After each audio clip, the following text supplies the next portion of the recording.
Hindi mo alam ang buong katotohanan sa buhay ko, kaya wala kang karapatan na husgahan ako!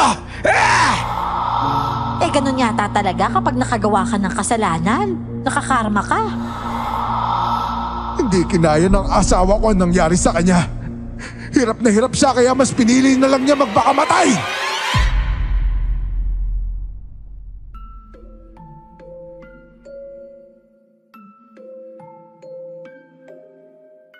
Mahirap baguhin ang nakasanayan. Minsan, kahit anong pilit mong gawin ang tama, pilit ka pa ring itinutulak ng mundo pabalik sa masamang gawain. Lalo na kung ito lang naman ang paraan mo para mabuhay. Ang tao ay natural na makasalanan, ika nga. Pero hanggang kailan mo pangangatawanan ng pagiging makasalanan? Kung may isang buhay na ang nasa bingit ng kapahamakan. Magandang araw po sa inyo, Miss Clar, at sa lahat ng bumubuo ng channel na ito. Isa po akong dating mambabarang. Ako nga pala po si Ote. At ito ang aking kwento. Bago ko po simulan ang istorya, huwag kalimutang mag-subscribe bilang suporta sa ating channel. Oh, Don, tignan mo nga naman, oh. Tiba-tiba na naman tayo ngayon. Oo nga ho, Mang Oti. Ibang klase talaga ho kayo, Lodi. O siya. Ikaw nang magbilang dyan sa mga barya. At ako nang bahala dito sa mga papel. Wala akong problema yon. Kaso parang si Jelay naman tong problemado eh.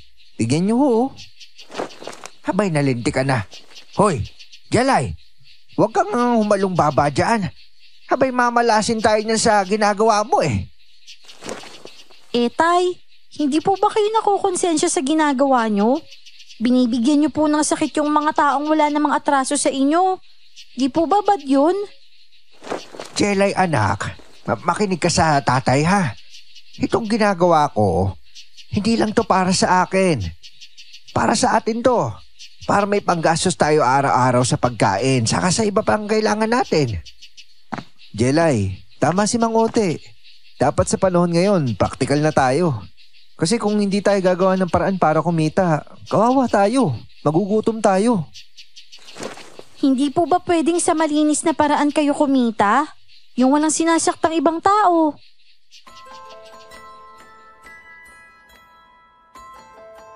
Hindi na lang ako nagsalita pa noon dahil alam kong may isasagot pa rin naman si Jelay. Siguro ganun talaga kapag bata. Maraming sinasabi kahit na hindi pa naman talaga nila lubos na naiintindihan ng mga bagay-bagay. Pinili ko na lang na ipagpatuloy ang ginawa kong pagbibilang ng mga perang nalikom namin ni Dondon sa buong araw. Mang Ote, saan po tayo pagkatapos nito? Doon tayo sa Barrio Felicia. Oh, Barrio Felicia? Sa dulong baryo pa yun ng kabilang bayan ah. Nagbibigay kasi ng dagdag bayad si Tere. Ang sabi niya, kailangan masigurado ko na tatalab yung barang sa babae na pinapatrabaho niya. Ang layo naman ho nun. May 3 oras din yung biyahe papunta dun ah. Ganun talaga.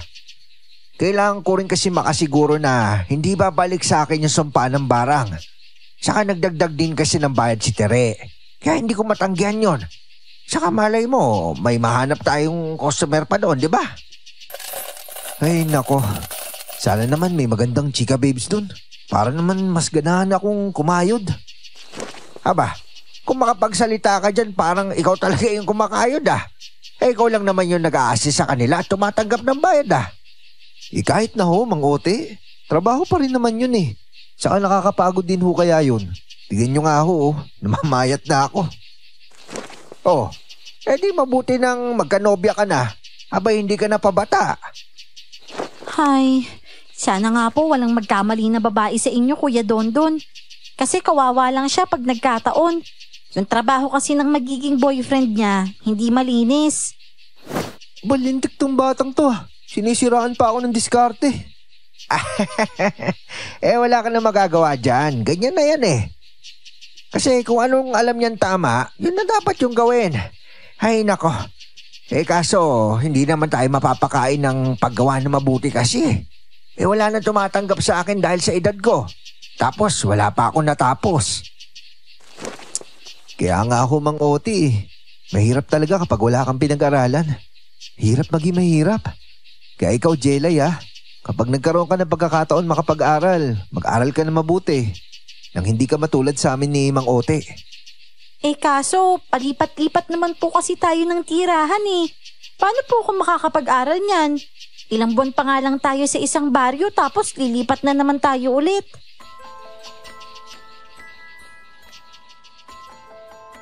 Nagkatinginan lang kami no ni Dondon. Totoo naman kasi na palipat-lipat kami ng baryo para maghanap ng mga customer. At para na rin maiwasan namin ang mga taong nabarang ko. Kahit kasi sabihin pang gusto ko lang namang kumita ng pera at hindi naman ako ang may gusto ng nangyari sa kanila. Hindi pa rin maitatago nun ang katotohanan na ako ang bumarang sa kanila. Tatay, malayo pa po ba yung Barrio Felicia? Malapit na yon. Kaya nga bilisan mo maglakad dahil baka gabihin tayo sa daan. Naku, mahirap na. Nakakapagod naman po kasi. Kuya Dondon, buhatin mo naman ako.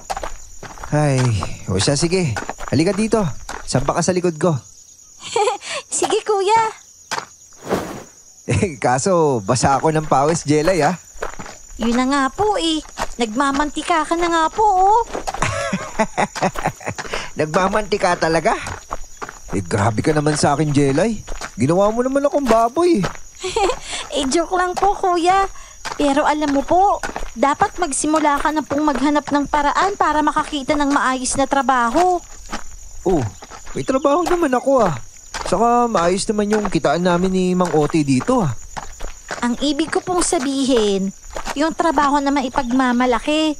Iba pa rin po kasi kapag kumikita ka sa malinis na paraan Alam niyo po kasi, hindi palaging nasa inyo yung pabor. Darating at darating din po yung araw na babalikan kayo ng mga maling nagawa nyo. Ay nako, eto na naman po tayo.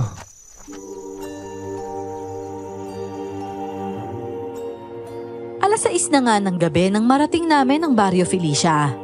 Kaya nahirapan kaming maghanap ng matutuluyan. Hinarang pa nga kami ng 2 aso na panay ang tahol sa amin hanggang sa ilang sandali pa. Umalulong na nga ang mga ito habang nakatingala kay Jelay.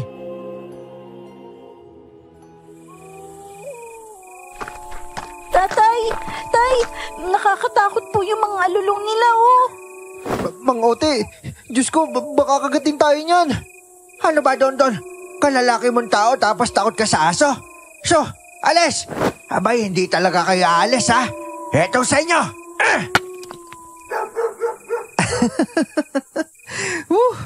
Bato lang pala yung katapat ng mga asong yun, Mang Ote. Pero nakakatakot pa rin po. Yung mga itsura po kasi parang gusto nilang manlapa At saka tay, hindi ba po kapag umaalulong yung mga aso tapos nakaharap sa isang tao, mamamatay yung taong yun?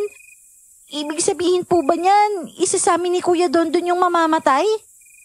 Uy, Diyos ko naman, Jelay. Dinamay mo ba talaga ako? Oh, alika nga dito.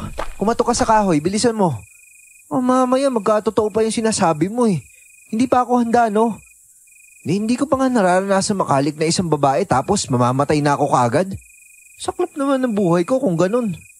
Hindi naman po kasi imposibleng mangyari yun Lalo na sa uri ng hanap buhay nyo ni tatay. Paano kapag nakahanap po sila ng magaling na albularyo, tapos nalaman ng albularyo na kayo yung bumabarang sa taong yun? Babalik po sa inyo yung ginawa nyo at baka nga doble pa kaysa sa ginawa nyo Ay nako, Jelay. Huwag ka nga mag-isip ng ganyan. Alam mo kasi kapag ganyan ang iniisip mo, yun talaga yung kadalasan nangyayari Nagkakatotoo kasi minsan ang mga iniisip natin kaya pakiusap naman anak. Hayaan mo na kami. Para sa atin din naman to Mang Ote, tignan nyo may karatula dun. Nipahat for rent daw. Aba, oo nga O siya, tara puntahan natin. Nakakapagod na rin kasi maghanap lalo't gabi na. Pinuntahan nga namin ang bahay na may nakasabit na karatula sa kawayang bakod nito. Sementado ang kalahati ng bahay habang kahoy at hardiflex naman ang kalahati pa. Ibinaba ni Dondon si Jelay at saka kami kumatok sa bakod.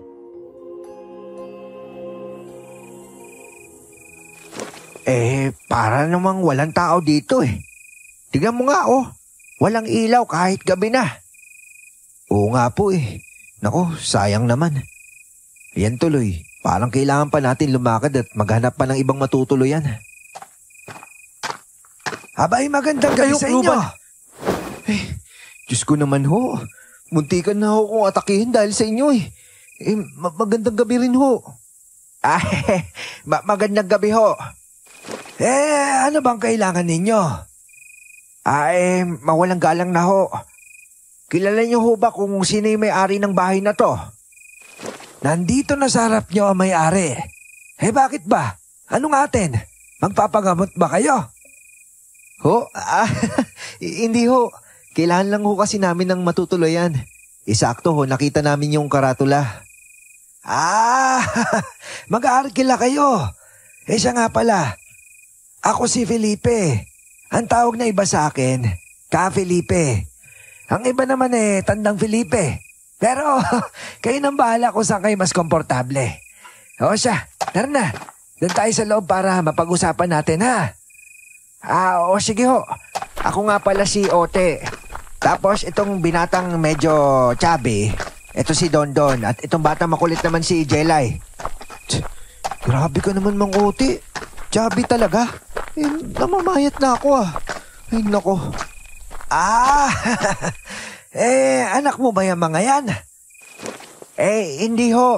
Itong si Jelay lang ho yung anak ko. Kuya Dondon, albularyo ho yata yung matanda. Halaka, yari kayo. Hoy, Jelay, huwag ka nga maingay. Mamaya marinig ka nun mamaya yari tayo dyan.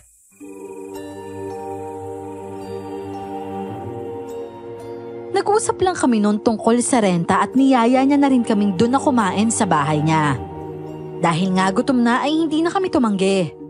At nang matapos ay kaagad niya na kaming inihatid sa kubong aarkilahin namin. Medyo malayo yon sa bahay niya. Pero 5 minutong lakaran lang naman ang pagitan. O siya, ayos na ba itong kubo na ito sa inyo? Pasensya na at maliit lang yan pero nasa loob niyan yung kusina at banyo. Ay nako, wala hong problema yon. Hindi rin ho naman kami magtatagal dito at talagang matutulugan lang naman yung hanap namin. Oho, ayos na ho ito, Tatang. Salamat po O siya, sige. Aalis na ako para makapagpahinga na rin kayo. Siya nga pala, bago ko pa makalimutan, may banig unan at kumot dyan sa maliit na tukador. Kuhanin niyo na lang ha. Para kasing damit lang yung dala ninyo oo nga po Buti ho naalala nyo. Salamat ho Abay, pihadong mahimbing na yung tulog ko nito mamaya. Dahil kumpleto na pala yung gamit pantulog dito maiwan ko na kayo dyan ha. Huwag yung kalimutan mag-lock ng pinto bago kayo matulog. Maraming salamat po, Tatang Felipe. Ingat po kayo sa pag-uwi Good night po. Salamat sa'yo, Iha. Huwag kakalimutan magdasal bago matulog. Opo, Tatang. Hindi ko po yun kakalimutan.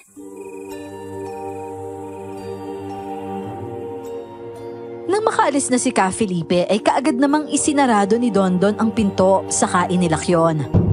Pako lang ang lakno na sinusuksok sa may butas sa kawayan. Ako naman, inilapag na ang mga bag namin at saka kinuha ang mga banig at unan sa tukador. Gawa lang yun sa kawayan pero halatang matibay pa. Aba, Mang Ote, parang mas bagay pa maging tatay ni Jelay si Tatang Felipe kaysa sa'yo Parehas kasi silang mabait Abay, loko to di parang sinabi mo na rin na napakasama akong tao. Hindi naman ho. Ito naman si Mang Ote siyempre mabait naman ho kayo. Kaso nga lang. Sige, ituloy mo. Nang matuluyan na kita. Ay naku, matulog na nga lang po tayo. Masyado po akong inanto kanina sa biyahe Tapos ang haba pa ng nilakad natin. Aba, parang naglakad ka talaga. Buhat-buhat nga kita. Siya, sige, sandali lang. Ilalatag ko lang itong banig sa papag para makapagpahinga ka na.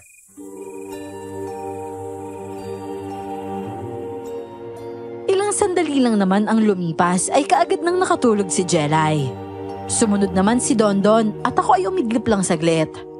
At nang sumapit na ang 2:00 ng madaling araw, kung saan mahimbing na ang tulog ng dalawa, saka ko naman sinimulan ang trabaho ko, ang pambabarang. Kinabukasan, maaga pa rin akong nagising at ganun din ang dalawa.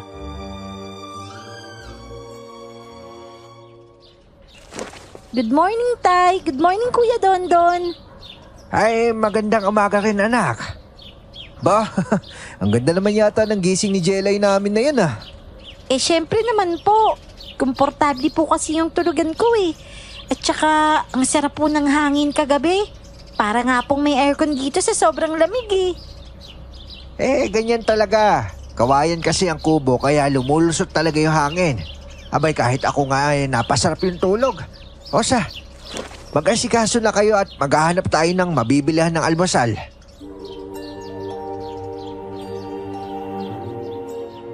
Paraan ko na rin yon para mahanap ang pinapatrabaho ng customer ko. Hindi naman malaki ang baryong yon kaya hindi naman ako nahirapang hanapin ang babaeng nagngangalang Berta. Sakto pa nga siya yung may-ari ng karinderyang pagbibilihan namin ng pagkain. Magandang umaga po. Abay, magandang umaga rin, Iha. Abay, ang cute-cute mo naman. Kakain ba kayo dito? Oo. Magkano ho yung sopas? 15 kada serve. 3? Oo, sige. Bigay mo ako ng 3. Sige, sandali ha. Wendy! Wendy, halika nga muna dito. Tulungan mo ako. Abay, ang dami ng customer, oh. Naku naman tong batang tong talaga, oo. Kahit kailan mantikang matulog. Shh! Ang uti. Hindi ba siya yung pinapatrabaho sa ni Aling Tere? Oo, siya nga. Sinagawa niyo na ho ba yung ritual? Oo, kagabi pa. Bakit parang wala ho nangyayari sa kanya? Tignan niyo nga ho.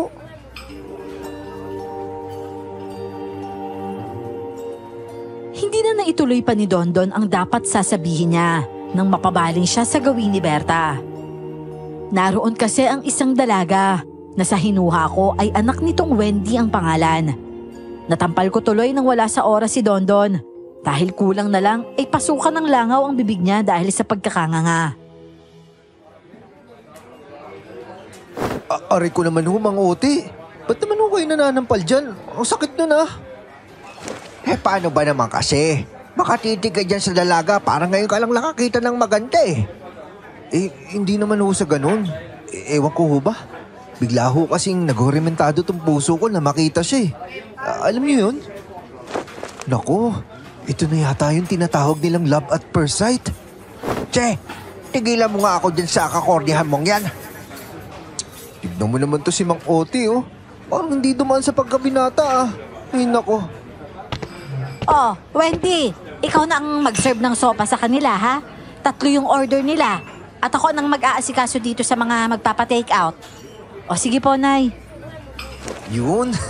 Ayos. Makikita ko na malapitan si Miss Ganda. Hoy, maayos-ayos ka doon ah. Tayo lang tayo sa baryo na ito kaya maghunos dili ka. Excuse me po.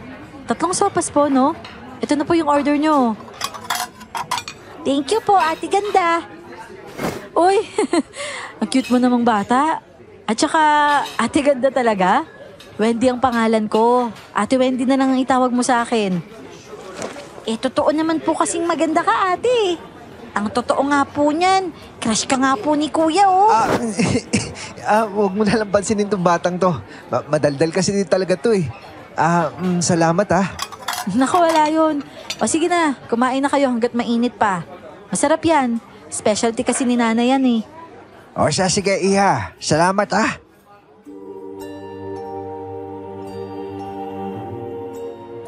Nang matapos naman kaming kumain ay kaagad na akong nagbayad at saka kami umuwi.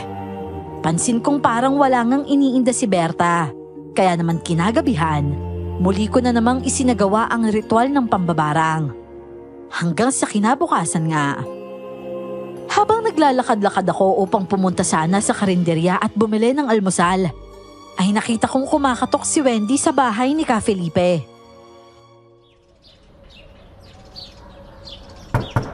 Tao po! Tao po, Tandang Felipe! Tao po! Oh, Iya! Ano't ang aga-aga nagsisigaw ka dyan? May problema ba? Tandang Felipe, tulungan niyo po ako. Si nanay po kasi nagsusuka ng itim na likido. Amoy burak po tapos may kasamang mga malalaking uod. Ano? Sus Mariosep!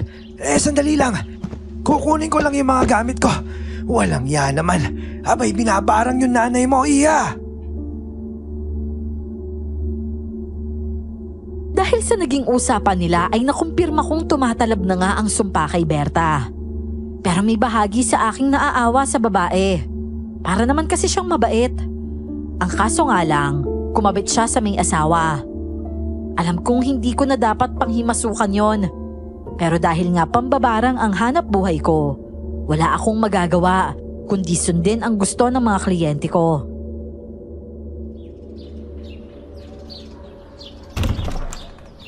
Oh, ayan na pala si Mang Oti eh. Mga ganyan naman ho nagising, Mang Oti. Gusto ko pa sanang sumama na bumili ng ulam eh. Ay sus! Ang sabihin mo, gusto mo lang makita si Wendy kaya ganon. Huwag mo nga akong paandaran dyan, Don. Ang aga-aga ah. Ano pong almusal ang binili nyo, Tay? Sopas po ba ulit? Ah, hindi. Sa kabilang karinderya kasi ako bumili. Doon sa may katabing maliit na bakery. Eh, di ka doon bumili kila Wendy? Eh siya, di na din ako kakain. Baka kasi hindi masarap eh. Eh di wag. Hindi naman kita pinipilit kumain eh. Abay, mas bentahe pa nga para sa akin kung ayaw mo kumain eh. Hindi na ako gagastos na malaki. Abay, para naman kasing pang 2 tao yung kain mo. Alam mo kasi Kuya Dondon, mag-diet ka na po. Ang sexy po kasi ni Ate Ganda tapos ikaw, medyo chubby ka pa rin. Mapapagkamalan ka lang alalay niya kapag magkasama kayo eh. Tsk, alam nyo, kayong dalawa ang samahan nyo talaga sa akin. Bagay nga talaga kayo mag-ama. O siya, sige na nga. Pahingin na nga lang ho ako ng pagkain, Mang Ote. Kagabi pa ako gutom, nakalimutan ko lang.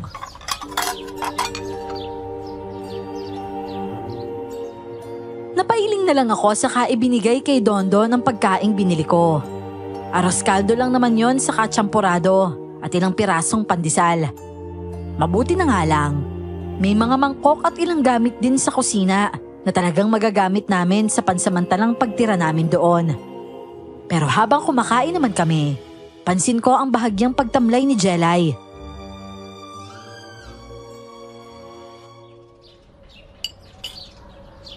Oh, anak, ano nangyayari sa'yo? May masakit ba sa'yo? Wala po, Tay. Pero kasi parang wala po akong ganang kumain eh. Parang ayaw pong tanggapin ng sikmura ko. Sabay kung ganun, akin na lang yung pagkain mo para hindi masayang. Masarap pa naman nito. Kulang pa to sa akin eh. Hoy, magtigil ka nga, Don. Ikaw talaga hindi ka marunong magpigil, ano? Eh, anak, gusto mo ba palit na lang tayo? Akin na yung champurado tapos sa'yo na tong arroz caldo. O sige po.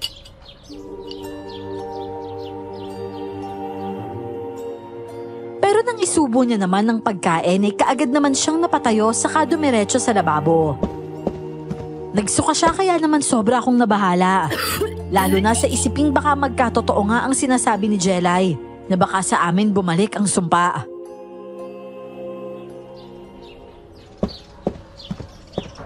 Anak, ano ba nangyayari sa'yo? Ano bang nararamdaman mo? Wala naman po, Tay. Ayaw ko lang po talaga ng lasa ng arroz caldo. Tapos, napaso pa po ako. Ha? Napaso? Eh, maligamgam lang naman yun ah. Sigurado ka, Jelay, ayaw mo na talaga? O siya, sige, akin na lang to.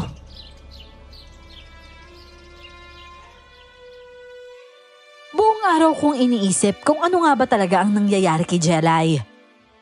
Buong araw din siyang matamlay na labis kong ipinagtataka at ikinababahala. Nang sumapit na ang hapon, magkakasama kaming pumunta sa karinderya ni na Wendy para bumili ng hapunan. At para na rin makibalita tungkol kay Berta.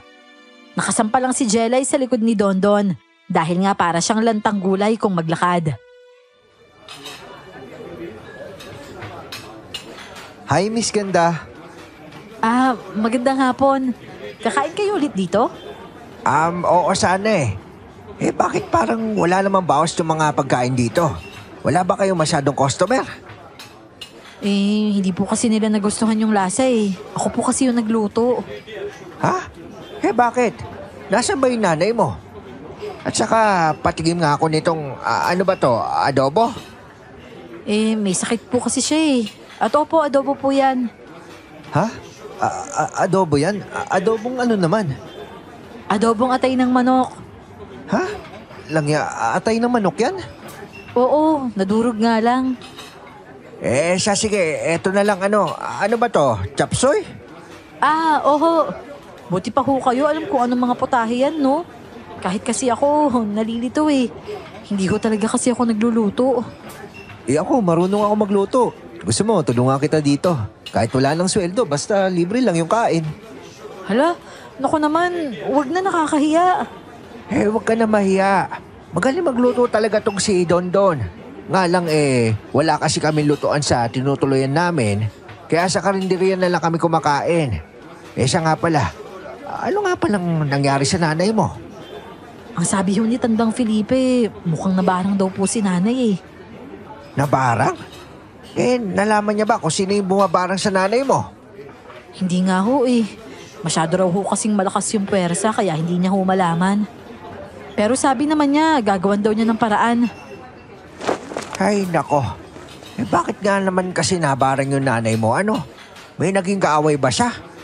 Hindi ko nga ho alam eh. Kasi nung nakaraang buwan, nasa kabilang bayan ho siya. Doon sa bahay ng kapatid niya. Baka ho doon siya nagkaroon ng kaaway. Ayaw niya naman po kasing magkwento eh. Ay nako. O siya, bigyan mo na lang kami nitong tortang talong tapos itong chapsuy. Saka kanin na rin. Sige ho. Sandali lang ho Ay, tulungan na kita, Wendy. Alam ko kasing pagod ka na sa pagluluto saka sa pagbabantay nitong karinderya nyo eh.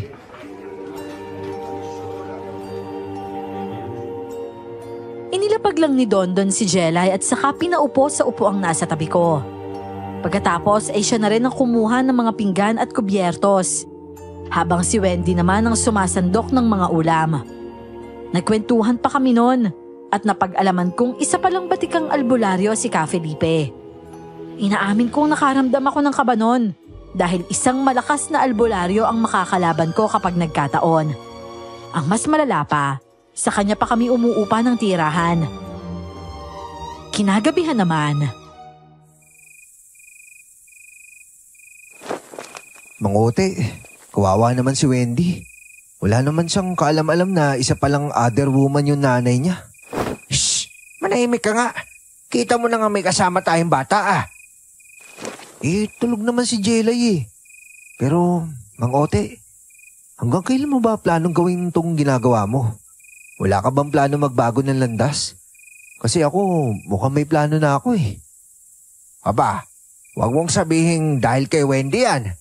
Aba, walang problema naman sa akin kung magdesisyon ka magpaiwan dito Walang kaso sa akin yon. Ang akin lang, kilalanin mo muna maigi yung taong yon. Di na ho kailangan. Sigurado ako na mabuting tao si Wendy. Pero ang tanong, gusto ka rin ba? Kung ako sa'yo, huwag ka muna magmadali. Marami pang mangyayari. Bata ka pa Dondon. Ay nako, to naman si Mang Oti Kontra na naman kayo ng kontra Tulog na nga lang ho kayo.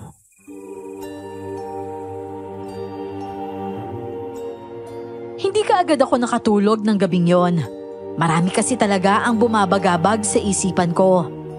Pero nang sandaling igupo na ako ng antok, bigla naman akong nagising dahil sa mga malalakas at mahahabang alulong ng mga aso na animoy nagtipon sa labas ng kubo namin. Bumalikwas pa ako nang maramdamang wala na si Jelay sa tabi ko. Jelay? Anak, nasa banyo ka ba? Jelay, Diyos mio, nasa naman kaya yung batang yun? Dali-dali naman akong lumabas ng bahay nang hindi ko siya namataan sa loob. Subalit dahil nga madilim, Hindi ko kaagad nakita kung nasaan siya. Saglit ko pang sinanay ang paningin ko sa dilim. At nang makapag-adjust, saka ko siya muling hinanap. Jelay? Anak, nasaan ka? Ay nako, saan naman kaya lumusot yung batang yon? Pero isang hagikik ang narinig ko mula sa kung saan.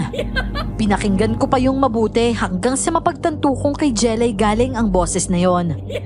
Kaagad kong hinanap kung saan banda nang gagaling ang tawa.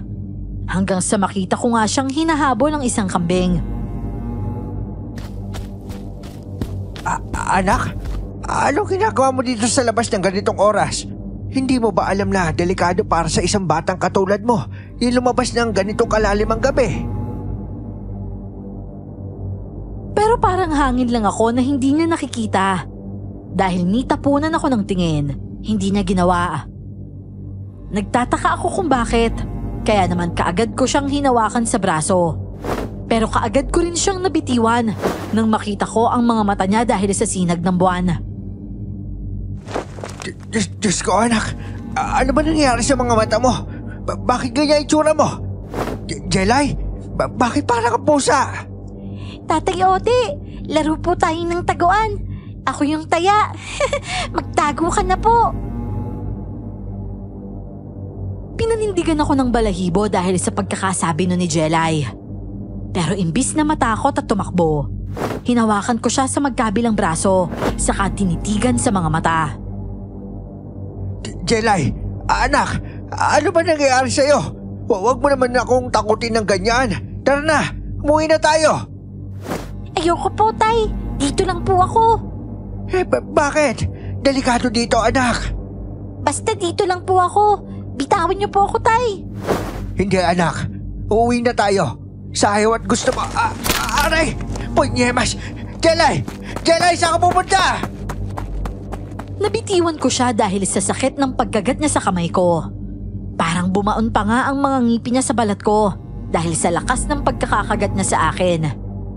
Hinabol ko naman siya noon pero hindi ko na siya nakita. Wala tuloy akong tulog ng gabing yon hanggang sumapit ang umaga. Patuloy lang ako sa paggalugad ng buong paligid sa paghahanap sa anak ko. Mang Ote, kanina ko pa kayo nahanap pa. Nandito lang pala kayo. Ganyan naman ho, nagising. Tsaka nasa ho pala si Jelay. Tara na ho, para makabili tayo ng almusal. Yun na nga doon Hindi mo ba alam na wala pa akong tulog simula kagabi dahil lang sa paghahanap kay Jelay? Ho? Di ibig sabihin, kagabi pa pala ako walang kasama dun sa kubo. Diyos ko, buti na lang hindi ako pinasok ng kung sino. Wala na akong mukhang hiharap kay Wendy kapag inatake ako na aray ko naman. Ote, nambabato ka na naman kaagad paano ba naman kasi? Hindi na nga ako maganda o gaga sa paghahanap kay Jelay. Nakuha mo pa talaga magsalita ng ganyan? Habay bilisan mo at tulungan mo ako sa paghahanap. Saan naman ho natin nahanapin si Jelay? Saka bakit ho ba kasi siya lumabas kagabi? Naman yung batang yun naman talaga Alam nang delikado kapag gabi. Mang Ote, teka ho. Paano ho kaya kung may kumuha pala kay Jelay? Kasi sabi nyo, simula kagabi nyo pa siya hinahanap, di ba? Natigalgal ako dahil sa sinabi ni Dondon. Ayokong isipin ang posibilidad na yon, pero hindi ko rin maiwasan ang hindi kabahan. Lalo na't simula kagabi pa, hindi ko na talaga mamataan kung saan nagsuot si Jelay.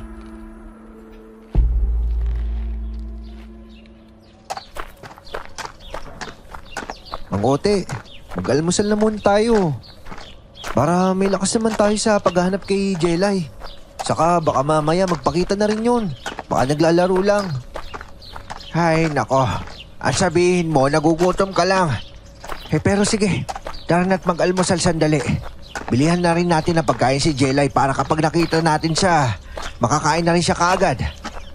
Isa naman kaya pumunta yun si Jelay, no? Ay nako, pasaway talaga yung batang yun. Teka nga sandali. Si Jelay yun, di ba? Oh? Nasaan? Hala, si Jelay nga. Abay Mang Ote, nauna pa pala siyang kumain sa atin Malayo pa lang kasi ay tanaw na namin si Jelay na nakaupo sa karinderya ni Berta at maganang kumakain. Nakaupo naman sa tapat niya si Wendy, na tuwang-tuwa pa habang nagsasalita. Siguro'y nakikipagkwentuhan sa bata habang kumakain ito.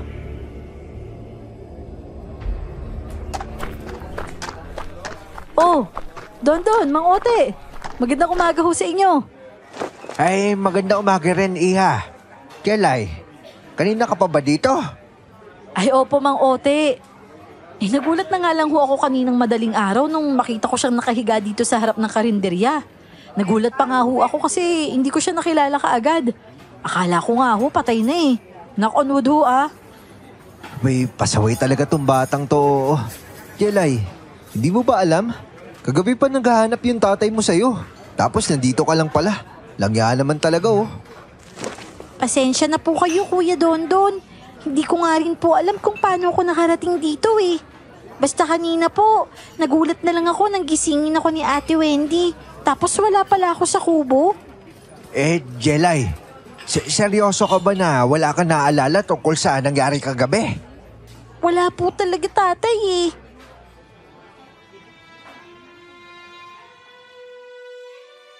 Nagkatinginan pa kaming tatlo noon ni Wendy at Dondon. Pare-pareho kasi naming hindi batid kung ano ba talaga ang nangyayari kay Jelay. Pero hindi ko na rin sinabi sa kanila kung ano ang nakita ko kay Jelay kagabi.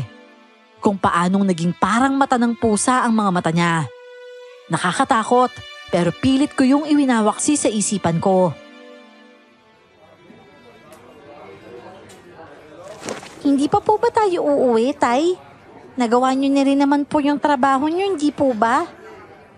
Jelay, kailangan ko muna siguraduhin na hindi ako mahuhuli ni Ka Felipe. Mahirap na mabalikan. Baka mamaya maiwan ka mag-isa kapag may nangyari sa akin. Oh, gusto mo ba yon? Wala na mag-aalaga sa'yo kapag nagkaganon. Syempre po ayoko. Pero Tay, hindi pa po ba talaga kayo titigil sa ginagawa niyo? Natatakot po kayong mabalikan pero patuloy pa rin po kayo sa paggawa ng masama. Kasi anak, ito lang yung bumubuhay sa atin eh. Wala naman kasi ako ibang alam na gawin. Marami po kaya, Tay. Ikaw lang ang nag-iisip niyan. Pero kung pag ninilay-nilayan niyo po yung mga nagawa niyo, may isip niyo na kaya niyo namang gumawa ng mabuti. Pero mas pinili niyong gawin kung ano yung masama.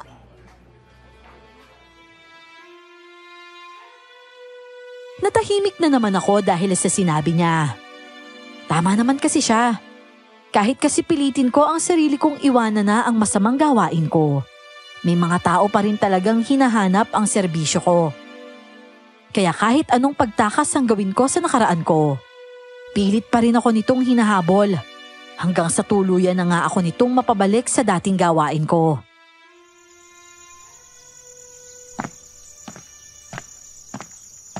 Oh, Nangote, bakit parang ang lalim naman yata na iniisip nyo?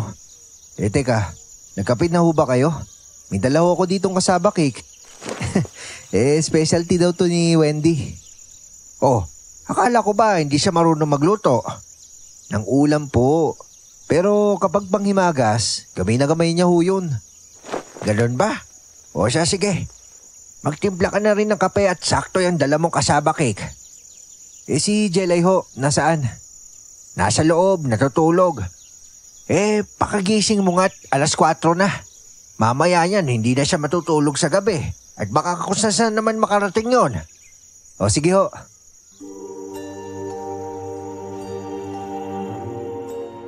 Pero kapapasok pa lang nun ni Dondon sa bahay ay kaagad na siyang napasigaw. Kaya naman ako, napatayo kaagad at patakbong pumasok sa loob ng kubo. Nadatnan ko si Dondon na sinasalat ang noo ni Jelay habang ang bata ay balot na balot ng kumot at nanginginig pa.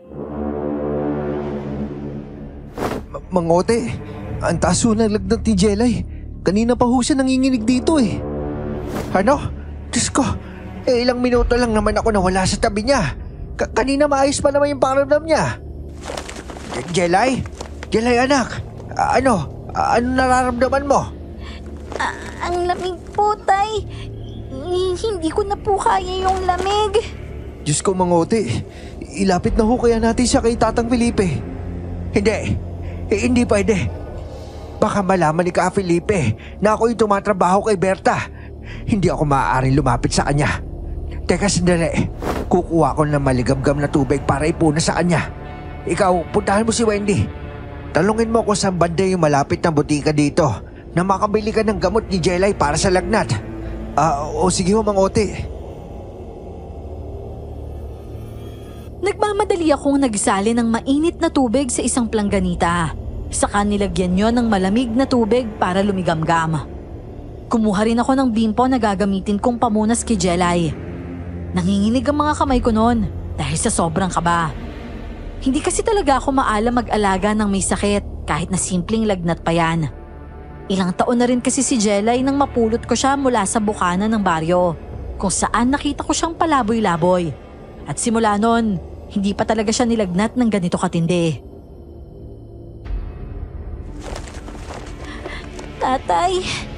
Tay, sobrang lamig po. Shh! Ayos lang yan, anak. Tiisin mo. Kailangan to para bumaba kahit papaano yung lagnat mo. Diyos ko naman kasi, ano ba nangyari sa iyo? Kagabi lang nag-iba ang itsura ng mga mata mo tapos ngayon, sobra ka naman nilalagnat. Hindi ko na talaga alam yung gagawin ko. Hindi po kaya nalaman na ni Tatang Felipe na ikaw yung bumarang kay Aling Berta kaya nagkakaganito ako. Tatay, baka po sa akin bumabalik yung sumpa. Hindi anak, hindi ko hayaang mangyari yon. Magtiwala ka lang. Huhupa din yung lagnat mo at magiging ayos ka rin ulit. Maya-maya lang din ay dumating na si Dondon kasama si Wendy. May dala siyang isang supot na sa hinuha ko ay sopas ang laman. Kaagad namang iniabot sa akin ni Dondon ang gamot, saka inilapag sa lamesa ang supot na yon. Habang si Wendy naman ay lumapit sa kinahihigaan ni Jelay. Anong nararamdaman mo, Jelay? Nagugutom ka na ba? Dinalhan ka namin ng sopas. Gusto ko po ng sopas, ate. O siya, sige. Sandali lang ha, ihahanda ko lang. Mang Ote, paano ho kapag hindi pa humupa yung lagnat ni Jelay hanggang mamaya? Huwag ka nga magsalita ng ganyan. Huhupa yan. Kailangan niya lang talagang uminom ng gamot. Palagay ko, dahil to sa pagtulog niya sa labas kagabi. Kasi di ba Wendy, ang sabi mo, sa labas ng karinderya mo siya natulog? Yun nga ho eh. Siguro ho, mahamog pa naman sa labas. Tsaka baka kung anong mikrobyo yung kumapit sa kanya dahil dun sa maruming pinaghigaan niya.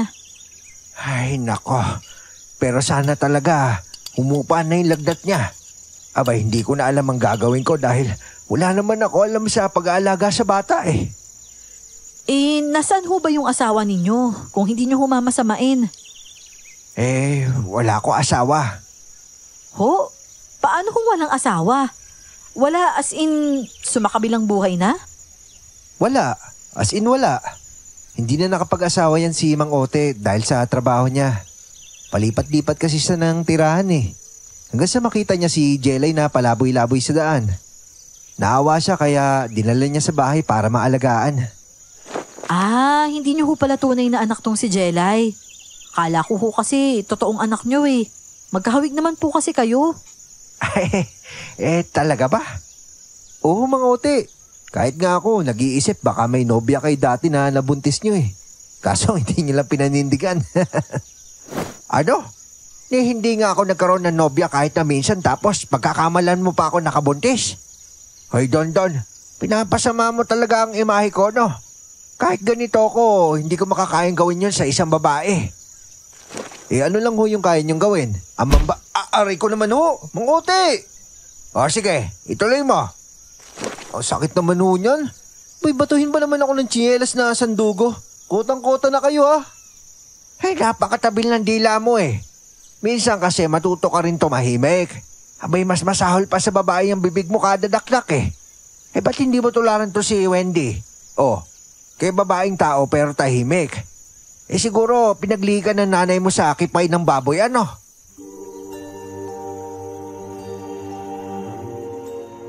Natawa naman si Wendy dahil sa sinabi ko habang si Dondon naman, napakamot na lang sa ulo niya. Paano ba naman kasi? Muntika niya pa akong ilaglag kung hindi ko siya naagapan. Muntika na tuloy matamaan ng tsinelas yung bibig niya dahil sa pagbato ko. Nang maisalin na ni Wendy ang sopa sa mangkok, kaagad niya namang pinakain si Jelay.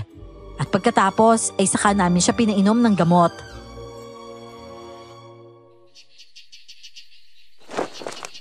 Wendy, kamusta na pala yung nanay mo?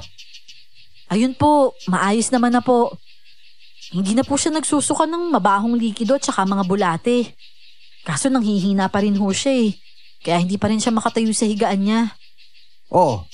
Tapos nandito ka para tulungan kami ni Jelay. Nako, pasensya ka na talaga ha. Naabala ka pa namin. Ay nako, Mang Ote, wala ho yun. At saka uuwi na rin naman ho ako pagkatapos nito Talagang tiningnan ko lang ho yung lagay ni Jelay kasi nag-aalala rin ho ako. Napalapit na rin ho kasi sa akin tong batang to Naks naman, yun Alam mo Wendy, yun yung gusto ko talaga sa mga babae. Yung mahilig sa mga bata. Para sa akin kasi kapag ganyan yung babae, magiging isa siyang mabuting ina sa huli.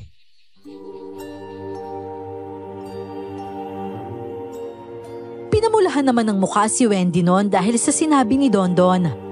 Marahil ay hindi niya inaasahang lalabas ang mga salitang yon sa bibig ng binata.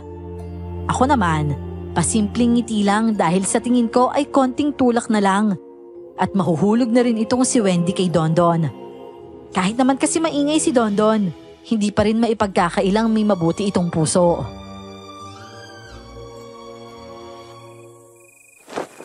O siya, sige ho, mauna na po ako Kailangan ko na rin kasing pakainin si nanay, lalo't 6:00 na ng gabi. Maaga ho kasi siyang natutulog dahil yun ang bilin sa kanya ni Tandang Felipe. O sige iha, mag-iingat ka sa pag-uwi Salamat Wendy, hatid na kita. Baka kasi mapaano ka pa sa daan madilim na. Naku, ano ka ba? Ayos lang ako Sanay naman na ako rito. Diyan ka na lang at tulungan mo si Mang Ote sa pag-aalaga kay Jelay. Hindi. Sandali lang naman Sige na, hatid na kita. O sige, ikaw ang bahala. Mang Ote, alis na ho ako Bye-bye Jelay, pagaling ka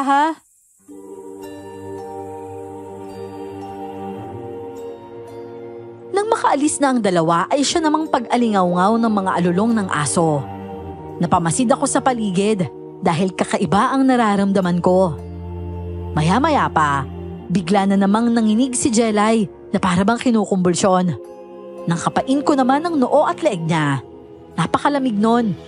Butil-butil din ang kanyang pawis na tumutulo sa bawat paggalaw niya.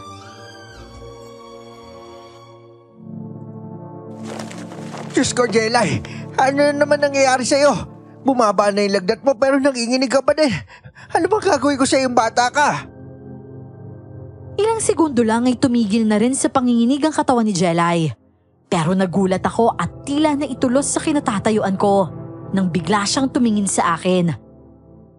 Matatalim ang mga tinging ipinupukol niya sa akin na para bang gusto niya akong patayin. Jelay anak, huminahon ka. Ano ba kasi nangyayari sa'yo? Jelay! Mangote! Mangote, nandito na po ako. May dala po akong... Teka, Jelay?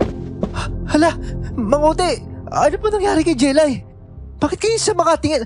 Hala, Diyos ko, Mangote, nag-iba po yung mata ni Jelay. Don, maghanap ka ng panali.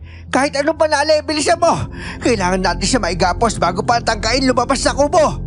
Oo, sige ho. Teka lang, sama ako maghanap ng panali dito. Mangote, wala akong kahit ano dito. Alam ko na, itong kumot. Baka pwede ho ito. Oo, sige, pwede na yan. Akin na, bilis. Bilisan mo at tumatayo na si Jelay. Ito na ho. Hawakan mo siya, Don. Hawakan mo, bilis. Pero, wala nang pero. Bilisan mo kung ayaw mo pati ikaw, barangin ko. Oo na ho. Sabi ko na nga po, hawakan ko na Ito na ho. Hindi naman nagpupumiglas nun si Jelay kaya hindi na rin kami nahirapan sa paggapos sa kanya. Ayoko naman talagang gawin yun sa bata. Ang kaso nga lang, baka bigla na naman niya akong takasan at baka kung saan-saan pa siya makarating. Alam kong ng mga oras na yon ay kailangan na talaga namin ang tulong ng isang albularyo. dahil nga sa hindi maipaliwanag ng mga nangyayari sa bata.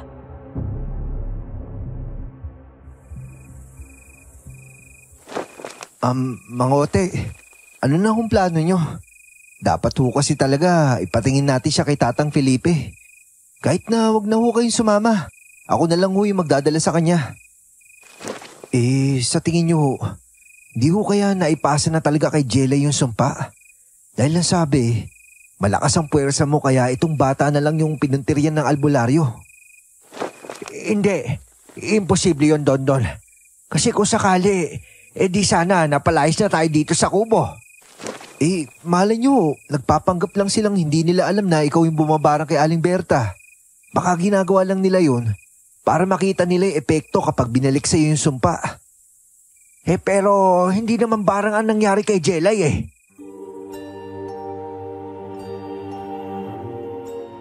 Napabuntong hininga na lang si Dondon dahil alam niyang hindi talaga ako papatalo. Hindi ko rin alam noon kung papayag ba akong ipatingin si Jelay sa matanda o hindi.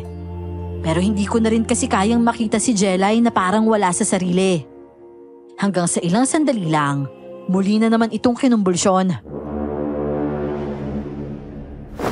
Mangote, ano na ho? Hayaan nyo lang ba siya mahirapan ng ganyan?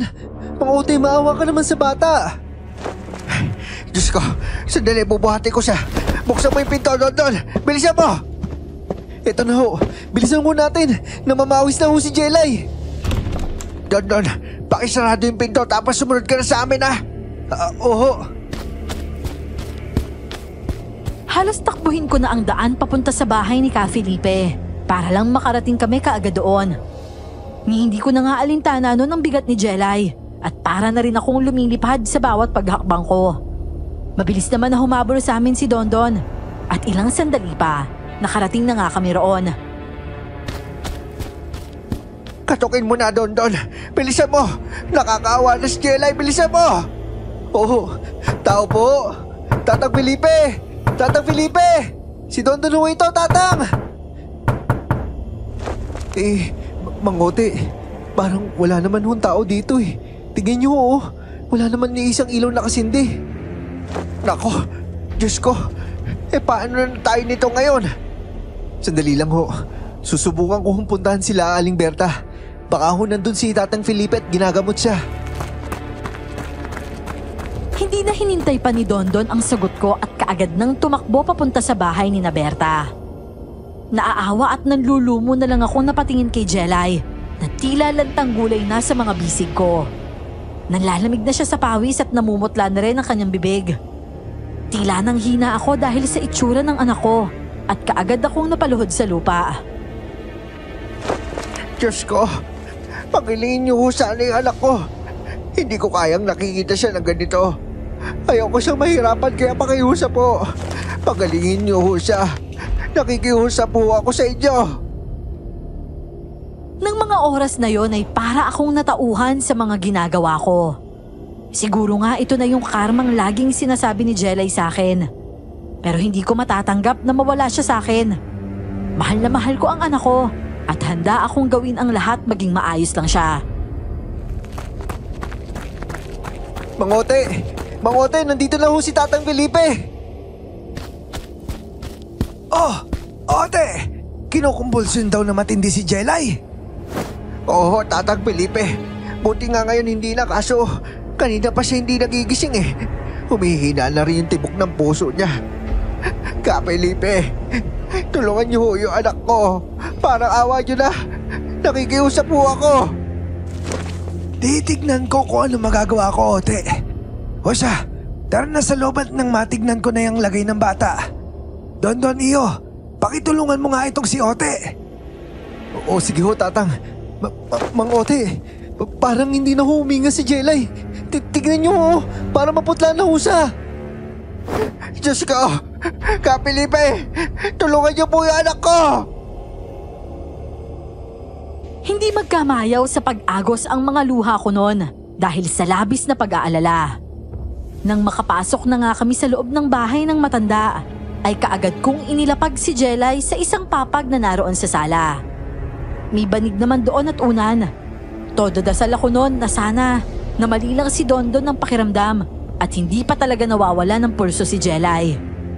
Alam kong nakakatawang isipin na gumagawa ako ng mga bagay na taliwas sa mabuti, pero nagawa ko pa ring magdasal. Ay, mabutit unti-unti nang bumabalik yung pulso niya. Siguro, dahil sa pagkukumpulsyon niya, kaya saglit na tumigil yung pagdibok ng puso niya kanina. Sandali lang at may kukunin lang ako.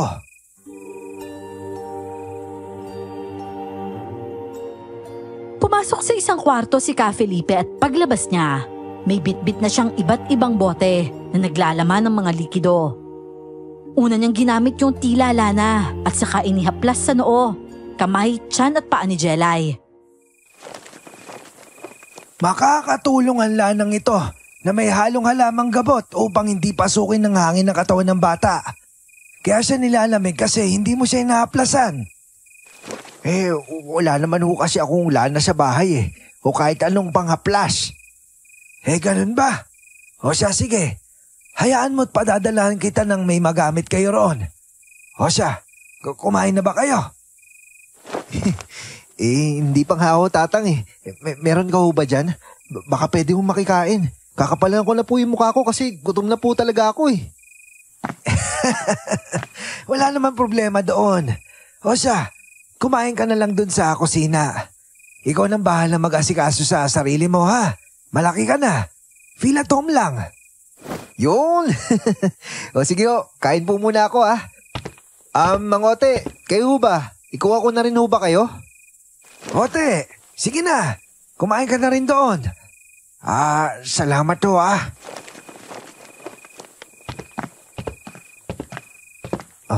Mang Ote, ano bang plano ninyo?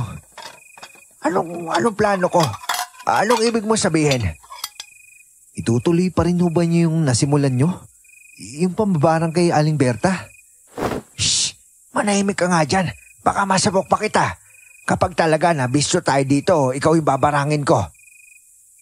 Mang Ote naman Pero alam niyo ho, Mang Ote, ano kaya kung dumito na lang tayo? Huwag na tayong bumalik sa baryo natin.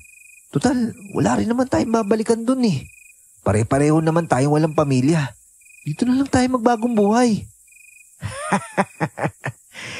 Iba talaga ang nagagawa ng pag-ibig, ano? Siyempre naman ho. Ngayon lang ho ako nakaramdam ng ganito para sa isang babae. Kaya nga po, seryoso talaga ako kay Wendy.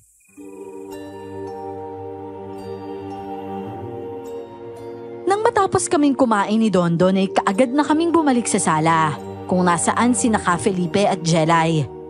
Nakaupo si Ka Felipe sa sofa, habang tulog naman ang bata. Walang ekspresyon ng mukha ng albularyo na siyang ikinabahala ko.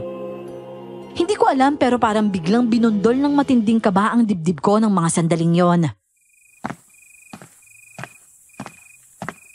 Ka Felipe, kamusta ho yung anak ko? Ote, itong anak mo, kilala mo ba talaga ang ina niya? Anong ibig niyo sabihin? Kung kilala mo ba talaga ang asawa mo? Wala pong asawa yan si Mang Ote. Hindi ko ho tunay na anak yung si Jelay. Ambon ko lang ho siya. Kaya pala. Pero, makinig ka sa sasabihin ko, ha?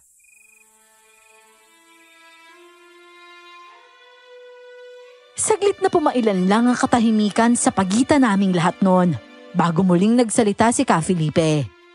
Pero ang mga sumunod niyang sinabi, ang siyang mas lalong nagdulot ng kaba at takot sa sistema ko.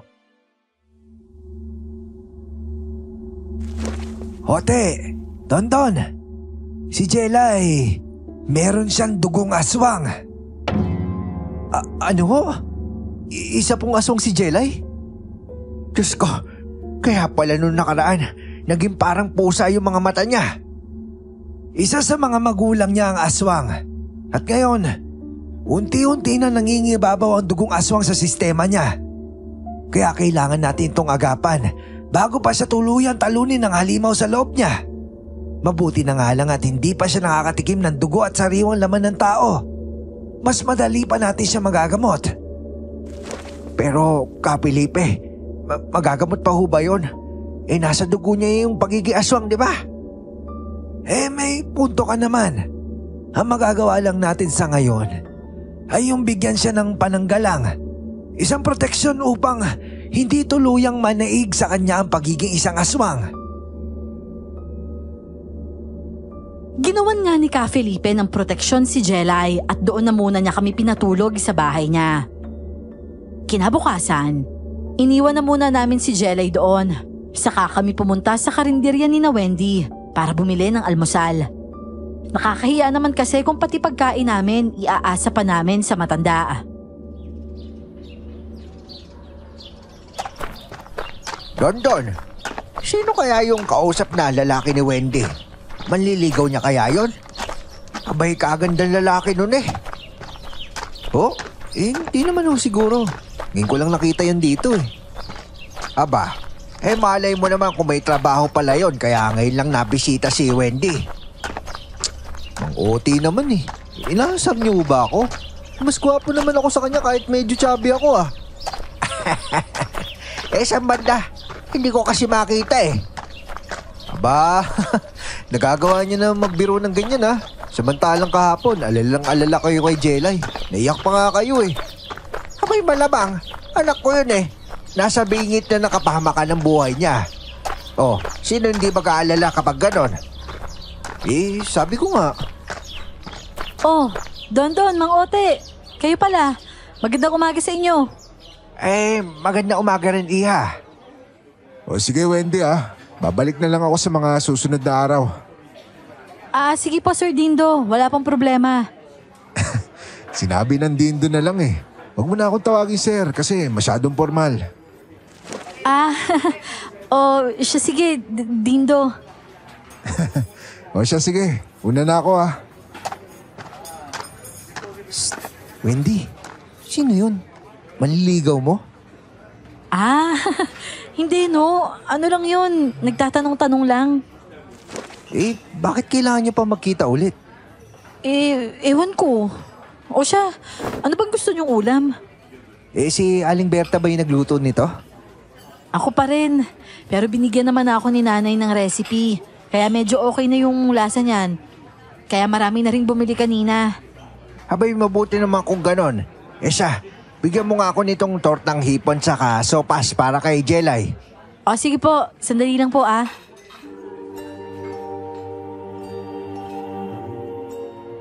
Isang buong araw na puro tulog lang ang ginawa ni Jelay. Siguro'y bumabawi ng lakas dahil nga ilang araw din siyang nilagnat noon. Hindi ko na rin tinuloy ang pambabarang noon kay Berta dahil wala na rin naman akong planong bumalik pa sa dati naming baryo. Kinabukasan naman. Tatay, hindi pa po ba tayo uuwi sa atin? Ano anak? Gusto mo pa bang bumalik doon? Ikaw, kung ano gusto mo? Ayaw ko pa nga po sana. Mas maganda po kasi dito eh. Mas tahimik yung baryo tapos marami pang mababait na mga tao na hindi umaasa sa pambabarang para lang makaganti sa kapwa nila.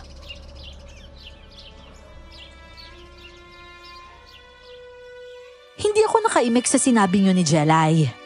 May punto naman kasi siya. Mas tahimik nga sa baryo Felicia. Pero ang akala naming tahimik na baryo, bigla na lamang nabulabog. Nang isang umaga ay bigla na lamang umusbong ang isang balitang may nawawala raw na isang dalagita. Ano? Paano nawala ba? Baka naman pumunta lang sa mga kaibigan niya. Dalagita kasi yun, di ba sabi mo? Oo nga. Pero kasi hinahanap na rin siya ng mga magulang niya dun sa bahay ng mga kaibigan niya. Pero wala raw talaga. Ay nako. Sana naman walang nangyaring masama dun sa batang yun. Paano ba? Lumapit na ba sila kay Tatang Felipe? Hindi pa nga ho eh. Wala pa naman kasi si Tatang sa bahay niya. May pinuntahan daw ho sa kabilang baryo. Minsan kasi siya talaga ang dumadayo para manggamot. Abay, ang sipag talaga ni Tatang Felipe, no? Ngayon lang ba may nangyaring ganito sa baryo nyo, Iha? Oo, Mang Ote. Kaya nga ako nakakabahala eh. Oo, Ote. Nandito pala kayo. Kakain ba kayo? Oo, Berta. Kamusta ka na? Magaling ka na ba? Sa awa ng Diyos, oo, magaling na ako. Ganun yata talaga kapag nakagawa ka ng kasalanan. Nakakarma ka. Kasalanan? Ano naman hong ibig niyong sabihin, Nay? Wala. Siya sige. Ano bang inyot ako ng maghahain? Libre ko na to, ha? Huwag na kayong magbayad at pasasalamat ko na rin to sa inyo. Pasasalamat ho? Parang kung saan?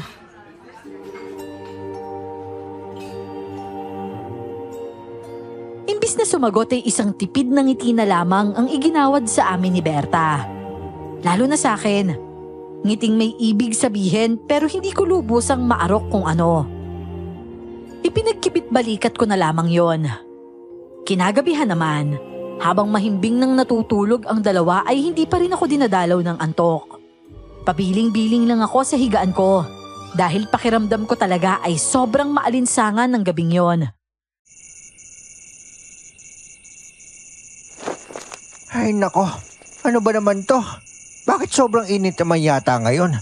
Wala man lang kahangin-hangin na. Makainom na nga lang muna ng tubig.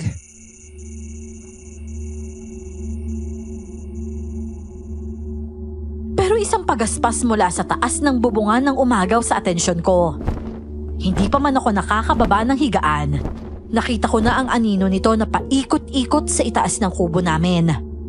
Aaminin kong nakaramdam ako na ng takot dahil ni minsan sa tanang buhay ko ay hindi pa talaga ako nakakakita ng aswang. Hindi ko alam na nagising din pala nun si Dondon. Mang Ote, ano yun? Bakit parang may malaking ibon sa ibabaw ng bubong natin? Ano ba yung nilalang na yun? Hindi ako sigurado, Dondon. Pero malakas ang kutob ko na isa yung aswang. Ano? Isang aswang?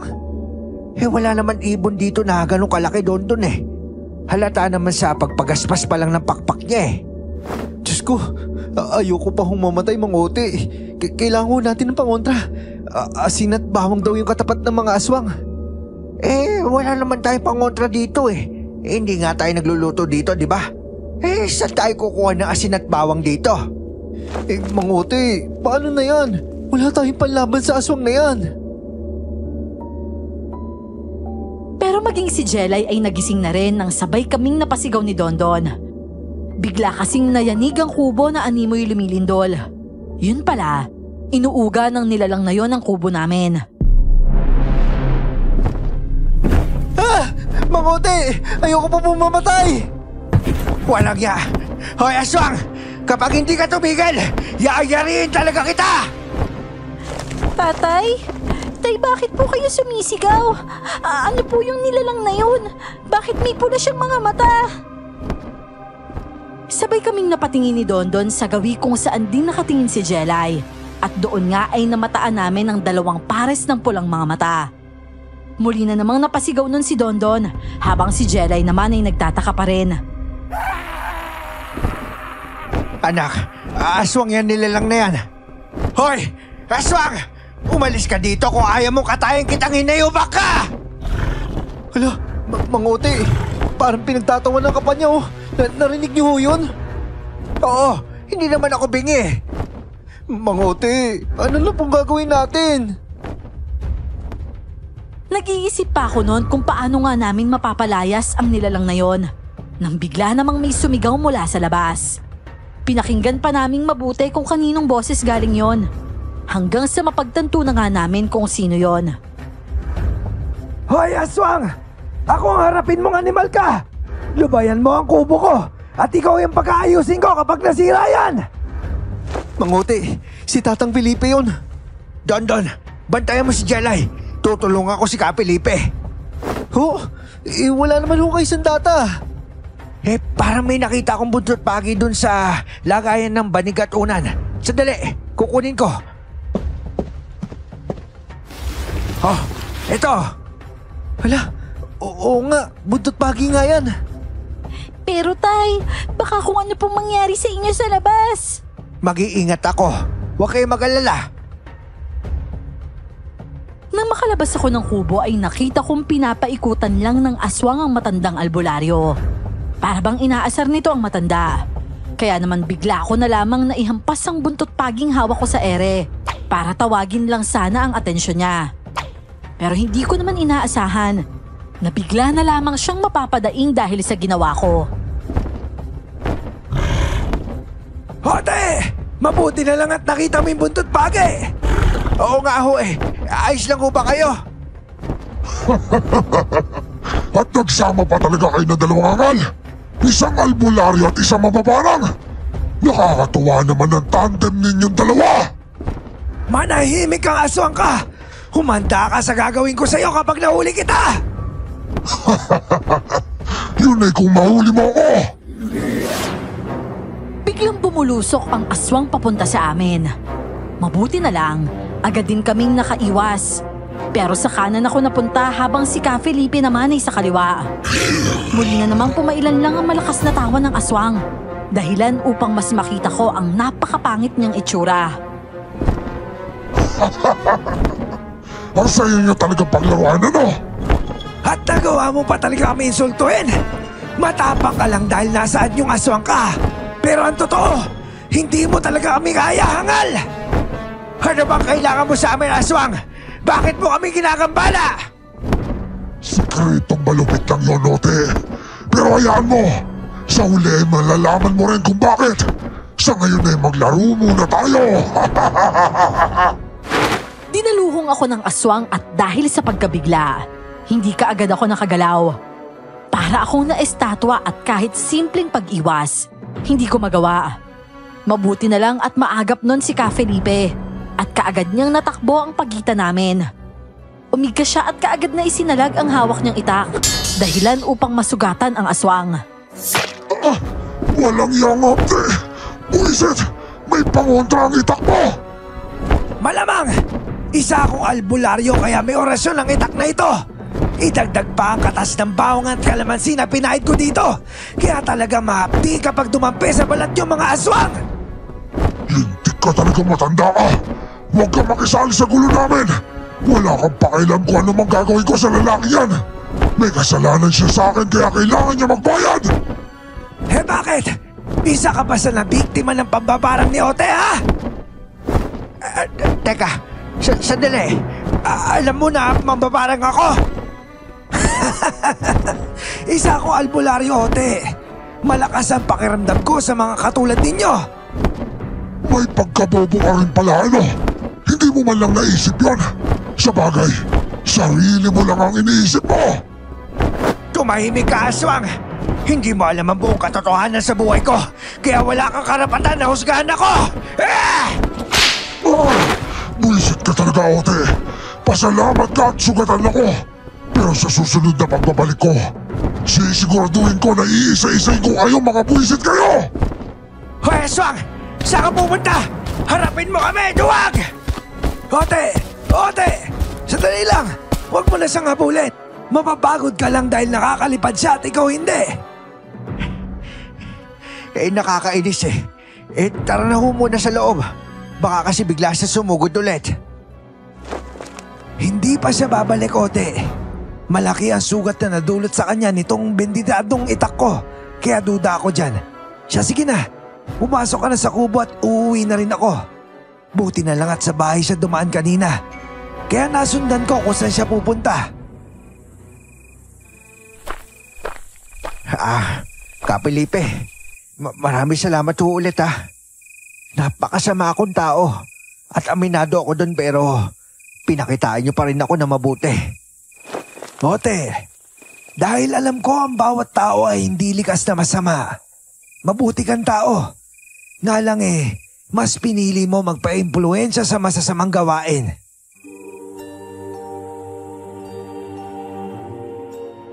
Ilang araw ding natahimik ang mga gabi namin pagkatapos ng insidenteng yon. Marahil ay ininda talaga ng aswang ang tama sa kanya ni Ka Felipe. Hanggang sa isang umaga, muli na naman naming namataan ang dayong lalaki at kumakain ito sa karinderya ni na Wendy.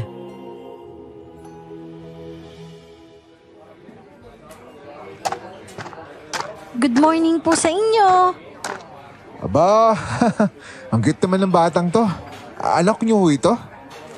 Oo, anak ko nga yan. Abay, napakabibo naman po ng batang ito. Halika, kain tayo, iha. Gusto mo ba ng champurado? Libre ko na. Talaga po? Oo naman. Wendy, pakibigyan nga ng champurado tong si ano? Ano nga ba ulit pangalan mo? Ako po si Jelay. Ah, Jelay pala. O siya, Jelay. Upo ka dito sa tabi ko. Kayo ho, gusto yun din po ba? Sagot ko na. Batong lokong to nagpapakitang gilas pa. Shh, hayaan mo na. Ikaw naman kasi ang bagal-bagal mo kumilos. Yan tuloy, mukhang mauunahan ka pa niyan kay Wendy. Naku, yan yung hindi ko hayaang mangyari. Kahit gwapo yun at mukhang mayaman, di ko ako basta susukol ng ganun-ganun lang, no? O sige, sinabi mo Tara na, mag-almusal na tayo para may lakas ka ng umiyak. Mang-OT naman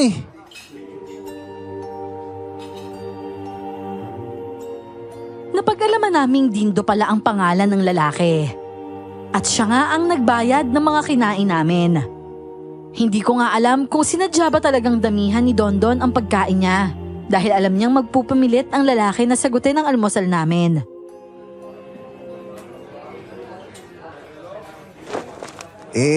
Pare, nakakaya naman sa'yo. Ikaw pa talaga nagbayad ng kinain namin. Hindi pa naman tayo close. Nako, walang problema yon. Simula ngayon, dito na ako kakain kaya kung gusto nyo, sabayin nyo ako para magkwentuhan tayo. Sa ganun, magiging close tayo, di ba? Pero salamat talaga sa libre, Dindo ha. Hayaan mo, sa susunod babawi kami sa'yo. Nako, ayos lang ho yun. O sige na ho, mauna na po ako at may trabaho pa ako. Wendy, una na ako Oo, sige Dindo. Ingat ka Babay po, Kuya Dindo. Salamat po sa champurado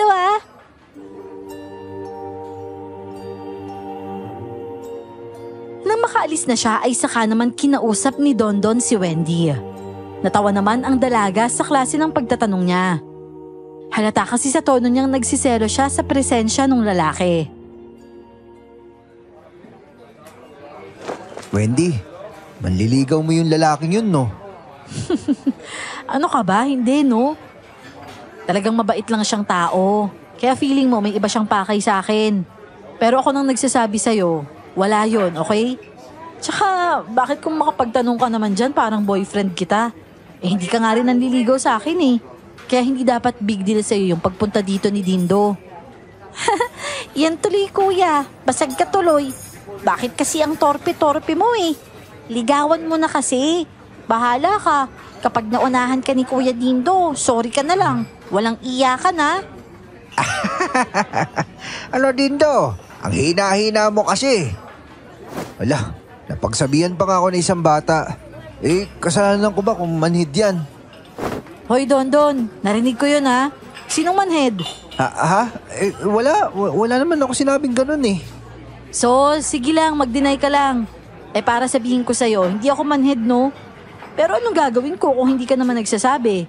Hindi naman ako manghuhula at mas lalong hindi naman ako syomera. Ay, naku. Pagpasensya mo na talaga, torpe talaga pagdating sa mga babae. Kaya nga hindi pa nagkakanobya yan Bahala ho siya. Alangan naman kung ako pa yung manligaw sa kanya. Ay, naku. Mga lalaki talaga ngayon, sila pa talaga yung mga pabebe. Ay, naku ate. Sinabi mo pa. Nagtawanan na lang kami dahil sa pagsigundang yun ni Jelay. Habang si Dondo naman ay namumula na ang muka. Ewan ko kung dahil ba sa kilig o pagkaasar, pero hinayaan ko na lang siya. Pero napabaling ang atensyon naming lahat sa humahangos na si Berta. Namumutla siya at nanlalaki ang mga mata habang naghahabol ng hininga. Oh, Nay! Ano po nangyari at bakit ganyan yung itsura nyo? Yung dalagitang nawawala. Nahanap na siya. Kung ganun, bakit parang masamang balita ay nasagap mo? Mukha ka kasing takot na takot Kasi naman, huli na nang malaman ni Ka Felipe kung nasaan ang dalagita. Wala na siyang buhay nang matagpuan ng mga otoridad. Nagimbal kaming lahat dahil sa ibinalita ni Berta. Walang ni isa man sa amin ang makapagsalita dahil sa labis na pagkagulat. At isa lang ang naisip kong gumawa ng bagay na yon. At alam nyo ba kung ano pang masaklap? Wakwak ang tiyan niya at nawawala ang mga lamang loob. Walang iyan na yan. Sinasabi ko na nga ba eh. Isang aswang yung bumiktima sa kanya. Hindi ako maaari magkamali. Malakas din ang kutob ko na isang aswang yung pumatay dun sa Dalagita. Noong nakaraang gabi kasi, sinalakay din kami na aswang sa kubong tinutuluyan namin. Inuga niya pa nga yung buong kubo eh. Diyos ko naman, Dondon. Mabuti na lang walang nangyaring masama sa inyo. Lalo na't may kasama pa naman kayong bata. Oo nga eh. Buti na lang talaga dumating si Kapilipe. Dahil kung hindi, ewan ko na kung ano nangyari sa amin. Wala pa naman kaming kahit anong pangontra sa bahay. Mabuti na lang at may naiwang buntot pagi dun si Kapilipe. Doon sa kubo. Kaya may nagamit ako para tulungan siya noon. Ay nako, kinakabahan na talaga ako. Baka mamaya pati kami ng anak ko puntiryahin ng aswang na yun. Aling Berta, gusto niyo ho ba dito na lang ako sa bahay niyo? Para kahit papano may makasama ho kayong lalaki. Talaga ba? Kung makatili ka nga noong nakaraang gabi, tinalo mo pa yung mga babae eh. Tapos magpipresenta ka na bantay sila Wendy at Berta? Ay nako. Grabe naman ho kayo sa akin, pinapayaan niyo naman ako eh. Nabigla lang naman talaga ako noon. Tsaka sino bang hindi matatakot sa itsura ng aswang na yun? Pulang-pula yung mata nun eh. Ako na lang po kaya, Ate Wendy. Hindi naman po ako takot sa aswang eh. Naku, Jelay, ang tapang-tapang mo naman. Pero kahit na hindi ka natatakot, bata ka pa rin. Madali ka lang matatangay ng aswang na yun. Pero ang takot po ang nagpapalakas sa mga kagaya nilang kampo ng dilim. Kapag pinakita niyong hindi kayo natatakot sa kanila, mag-iingat po sila. Kasi ang totoo, mas takot sa tao ang mga aswang. Aba, Jelay, saan mo naman nakuha yung pinagsasabi mo na yan? Sabi po ni Ka Felipe.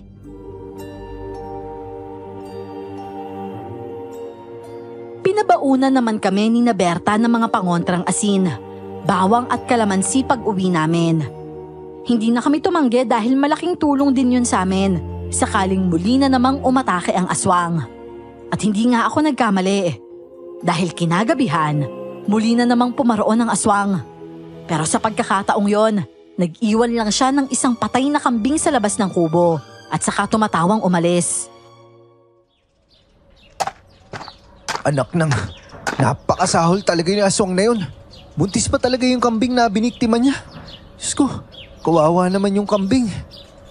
Ay nako, hindi ko talaga alam kung anong pakay sa atin ng aswang na yun. Pero kilala niya ako eh. Hindi ko kaya isa siya sa mga nabiktima ng pambabarang ninyo, Mang Ote. Kasi grabe yung galit sa inyo eh. Imposible. Nagbibigay ng litrato ang kliyente ko. At wala akong natatanda ang kamukha niya ang isa sa mga naging biktima ko. Baka naman ho ka mag-anak o di kaya'y asawa. Kasi bakit sinundan niya pa kayo hanggang dito kung wala naman siyang matinding galit sa inyo?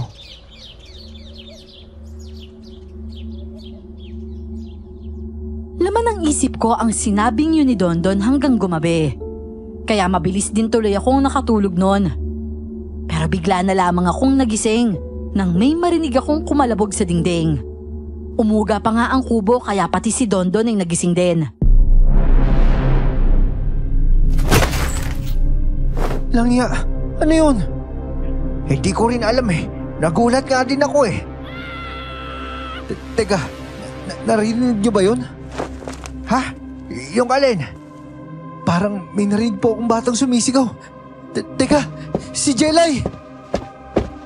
Nanlaki ang mga mata kong napabalikwas dahil sa sinabing yun ni Dondon. Noon ko nga lang napansin na wala na pala sa tabi ko si Jelay at bahagya nang nakabukas ang pinto. Anak nang, Dondon, bilisan mo!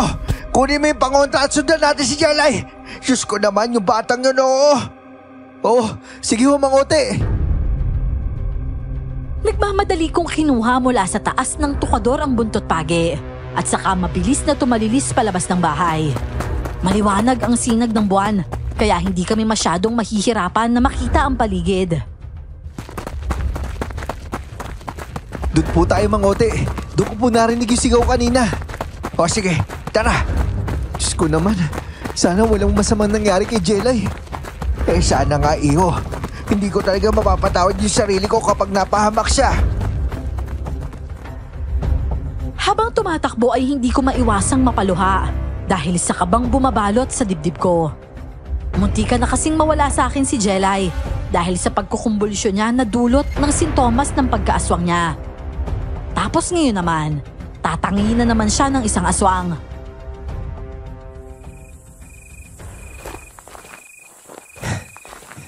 Mangote, sa palagay niyo ba lalaki yung aswang? Hindi ako sigurado. Hindi pa naman kasi ako nakakakita ng babae at lalaki aswang eh. Kaya hindi ko alam kung anong pagkakaiba nila. Kasi kung tinangay ng aswang si Jelay, posible siya yung pakay noon. Kasi parehas silang aswang eh. Imposible naman hindi maramdaman ng halimaw na yun na kauri niya si Jelay, di ba? Teka, narinig mo yun? May sumigaw na naman. Oo, para dun banda yun eh. Isang masukal na gubat ang pinasukan namin noon. At dahil may mga malalagong puno, hindi basta-bastang nakakapasok sa loob ang sinag ng buwan. Hindi tuloy namin masyadong maaninag ang daan, kaya bumagal ang pagtakbo namin. Hanggang sa isang talon ang bumungad sa amin. Mangote, tingin niyo po. Meron ho palang talon dito. Nakikita ko nga eh. Tara, hanapin natin si Jelay. Jelay? Jelay, nasaan ka? Jelay! Tatay! Kuya Dondon! Jelay! Nasa ka, anak? Sumagot ka, anak! Mangote, tignan nyo! Doon ho banda! Mula sa dilim ay may isang bultong unti-unting naglalakad papunta sa bahaging nasisinaga ng buwan. At pareho kaming natigilan ni Dondon nang makita kung sino ang taong yon. Kumuyom ang mga kamao ko dahil sa galit at saka siya tinitigan ng masama. Kamusta, Mangote? Dindo, ano ginagawa mo? Ibigay mo sa akin si Jelay! At anong akala mo sa anak ko? Isang laruan na gusto mong hingiin? Hayop kang lalaki ka!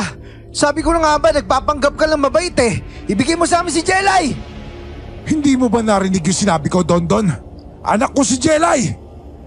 Kung totoong anak mo siya, bakit mo siya pinabayaan magpalaboy-laboy kung saan-saan? Dahil gusto kong maranasan mo kung paano mawalan ng minamahal sa buhay. Wala kang awa, Ote. Pinatay mo ang asawa ko! Ano? Anong ibig mo sabihin? Wala akong pinapatay! Bakit? Hindi ba matanggap na konsensya mo na may isang taong namatay dahil sa kagagawan mo? Teka, paanong... Si Cecil. Siya yung asawa ko na pinabarang ni Tere. Hindi matanggap ni Tere na si Cecil ang pinili ko. Sa halip na yung anak niya, kaya pinabarang niya si Cecil. Hindi kinaya ng asawa ko ang nangyari sa kanya. Hirap na hirap siya kaya mas pinili na lang niya magbakamatay. Ano? Walang yamang, Ote. Natatandaan ko na. Isa nga si Cecil sa mga pinabarang sa inyo ni Aling Tere. Diyos ko, ang dami atraso ni Aling Tere. Lahat na lang pinapabarang niya. Pero Dindo, nagtatrabaho lang ako. Hindi ko layunin mamatay yung asawa mo. Pero namatay siya. Hindi mo layunin pero namatay pa rin siya. At kahit sabi mo nagtatrabaho ka lang, may pamilya ka pa rin sinira. Pero hindi ba't si Tere ang nagpabarang sa asawa mo? Siya lang ang dapat bawian mo at hindi ako. Huwag ka maglala, Ote. Dahil inuna ko na siyang patayin bago ko kayo sundan dito. Mangote, ayoko pa humamatay. Ano hong gagawin natin? Tumakbo ka na. Iligtas mo na yung sarili mo. Ano? Pero paano ho kayo? Si Jelay? Kung totoong anak na si Jelay, hindi niya magagawang saktan yon. At kung sakaling hanggang dito na lang talaga ako, tanggap ko na magiging katapusan ko. Pero Mangote, sige na Dondon, umalis ka na. Salamat sa ilang taong pagiging magkaibigan natin. Hindi kita makakalimutan. Mangote naman eh, kung ganyan na lang din ho. O sige, sasamahan ko na lang kayo hanggang sa huling hininga. Wala rin naman akong pamilya eh. Pero Pero nandiyan pa si Wendy. Mas matagal ko kayo nakasama.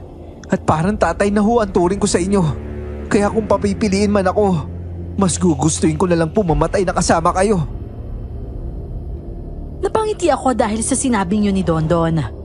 Kahit kasi lagi ko siyang inaasar at sinusupalpal, buo pa rin ang respeto niya sa akin na siyang lubos kong ipinagpapasalamat. Hindi ko alam kung ano nga bang nagawa ko para magkaroon ng katulad nila sa buhay ko. Gayong napakasama ko namang tao. Maganda ka na, Mangote. Dahil dito ka na mamamatay. Nagbabago siya ng anyo, Mangote. Mas maigi nga yan. Dahil mas matatablahan siya ng pangontra kapag nasaan yung aswang siya. Hindi ko mapigilang hindi kabahan at matakot dahil sa itsura ni Dindo. Nakakatakot kasi talaga ang itsura niya. Lalo na nang ibuka niya ang bibig niyang puno ng matutulis na ngipin. Ngayon, Mangote, labanan mo ko kung gusto mo pa mabuhay. Kung yan ang gusto mo, pues, hindi kita urungan. Bago niya ako sugurin ay iniwan niya na muna ang bata sa ilalim ng isang puno. Ako naman, umigkas at inihanda ang buntot pagi ko bilang paghahanda sa gagawin niyang pag-atake. Nagkakamali ka na kinalaban mong hayop ka. Oo, may kasalanan ako. Pero hindi ko naman ginustong mamatay ang asawa mo. Malahimik ka. Kahit ano pang sabihin mo, hindi pa rin kita titigilan. Kahit lumuha ka pa ng dugo, hindi ako magdadalawang isip na patayin ka sa pinakamasakit na paraan na maiisip mo. Lubayan mo si Mangote, aswang ka! Eto sa'yo! Tanggapin mo yan, Animal ka. Nakikisali ka pa talaga sa gulo na may gulo. Pues, uunahin muna kita. Umangil ng pagkalakas-lakas ang aswang at saka dinaluhong si Dondon. Ako naman noon, mabilis siyang sinundan at kaagad na hinampas sa likod gamit ang hawak kong buntot pagi. Muli na naman siyang napadaing at nang akmang hahampasin ko na sana siya ulit, bigla naman siyang humarap sa gawi ko. Hindi ko yun inaasahan, kaya naman hindi na ako nakaiwas pa nang bigla niya akong kalmutin gamit ang matutulis niyang mga kuko at tinamaan ako sa sikmura. Buisit! Ang hapdi nito! Kulang pa yan sa lahat na naging atraso mo sa akin. Malas mo lang dahil ikaw yung nilapitan ni Aling Tere. Magkasabot kayo kahit saan angulo patignan. Paniwalaan mo ang gustong paniwalaan, Dindo. Masyado ka na nabulag ng galit at buot. Kinakain na nito ang puso mo, kaya wala ka ng pakialam kung may masaktan ka ng iba. At nagsalita ang mambabaran na nagpapabayad ng serbisyo niya para manakit ng iba. Dapat ka nang bumalik sa impyerno, Mangote. Magkita na lang tayo doon pagdating ng panahon. Akmang ibabaon niya na sana sa katawan ko ang kamay niyang may matutulis na kuko. Nang bigla na lamang pumailan lang ang sigaw ni Jelay. Sabay kaming napalingon sa gawin ng bata at nakita ko siyang hilam ng luha ang mga mata. Wag po! Pakiusap po! Huwag niyo pong sasaktan si Tatay Ote! Jelay, gising ka na? Tatay, kaya ho pala pamilyar kayo sa akin. Kasi ikaw pala ang tunay kong tatay. Anak ko. Salamat at natatandaan mo pa rin ako. Kahit palit ka pa lang nung hinayaan kita mapulot ni Mang Ote. Tatay, alam ko kung may dahilan kayo kung bakit nyo nagawa yun. Pero natutuwa po ako na binalikan nyo po ako. Pero parang awa nyo na po. Huwag nyo pong sasaktan si Tatay Ote. Anak, hindi mo naiintindihan. Malaki ang atraso ng mababarang na ito sa akin. Kung hindi dahil sa kanya, buhay pa sana ngayon ang nanay mo. Sinira niya ang pamilya natin, anak. Pero hindi niya ho ginustong mabiktima si nanay. Sadyang nagkataon lang na si nanay ang gustong gantihan ng taong nakasamaan niyo ng loob. Hindi po kontrolado yun ni Tatay Ote. Kaya pakiusap po. Hayaan niyo na po siyang mabuhay. Hindi pa po huli ang lahat. Hayaan niyo ho siyang pagsisihan yung mga nagawa niya. Hindi ko na nga napigilan ng mga luha ko ng gabing yon dahil sa mga sinabi ni Jelay. Kahit na nalaman niya na ang buong katotohanan, ay pinili niya pa ring magpatawad at hayaan akong mabuhay. Hindi ko nga lubos akalain na magagawang sabihin ng isang batang kagaya niya ang katulad nun. Para talaga kasi siyang matanda kung mag-isip.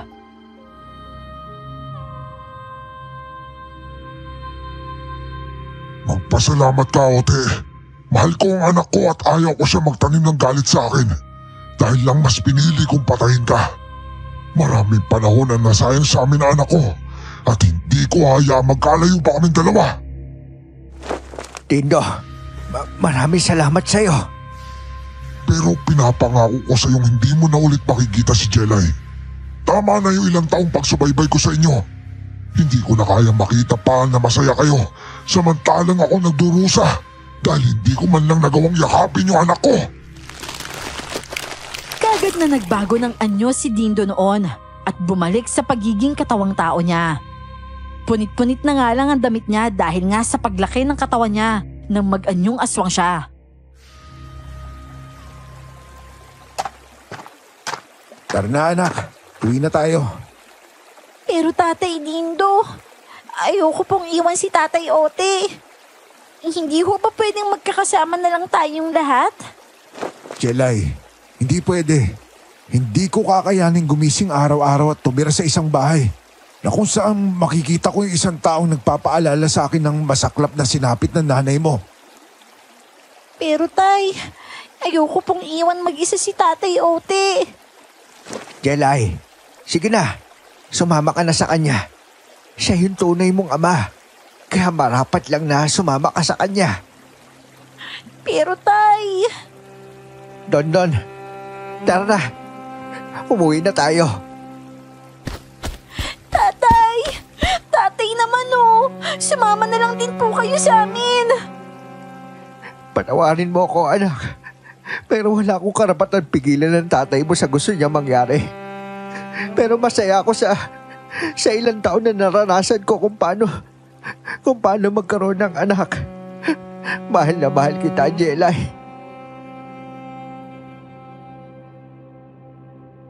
Pareho kaming umiiyak noon nang maghiwalay na kami ng landas. Wala pa rin naman kasi siyang magagawa kung gusto talaga siyang isama ni Dindo pa uwi sa kanila. Oh, Mangote, bakit ho nag-impake na kayo? Akala ko ho ba gusto niyong dumito na lang tayo? Wala na akong rason para manatili pa dito, Don.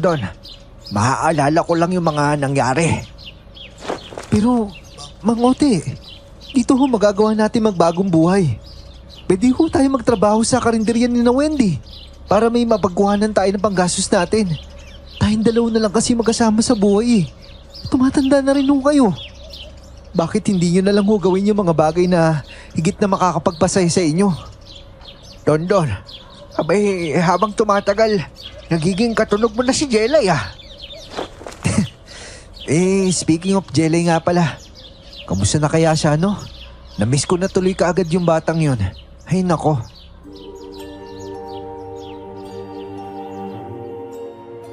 Katulad nga ng sinabi ni Dondon ay nanatili pa kami ng ilang buwan sa baryong yon.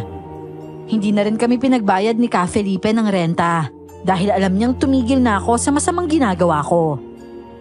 Tumutulong na lang si Dondon kay Aling Berta sa pagluluto sa karinderya, habang ako naman ay tinutulungan si Ka Felipe sa mga panggagamot niya.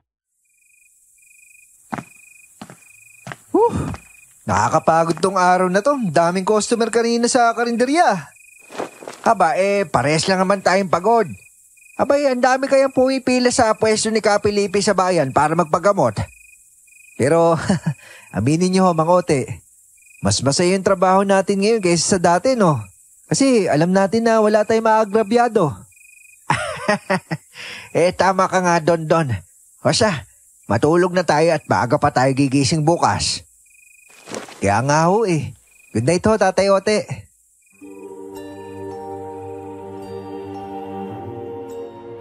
Patulog na sana kami noon nang bigla naman kaming napabalikwas dahil sa bahagyang pag-uga ng kubo.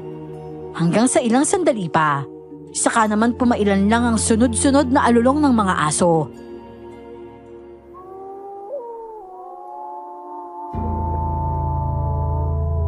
Diyos ko, Hotay. Hindi ko kaya aswang na naman yun? Walang ya. Akala ko naman matatahimik na yung buhay natin Dalian mo, bumangon ka dyan. Tulungan mo ako magsaboy ng panguntrang asin sa labas. Halata ang takot sa mukha ni Dondon noon. Kaya naman hindi ko talaga mapigilan ng mapatawa. Para kasing unang beses niya palang makakakita ng aswang kung umakto siya. Ikaw talaga. Napakaduwag mo. Umayos ka nga. Tingnan mo nga itsura mo para kang natatain na ewan. Nakakatakot naman po talaga yung itsura ng aswang Paano ka sasagutin ni Wendy niya kung ganyan kakaduwag? Kasi kapag nagkataon, hindi mo siya makakaipagtanggol kasi nga natatakot ka. Teka lang, Tatay Ote. May kumakaluskos na sa dingding.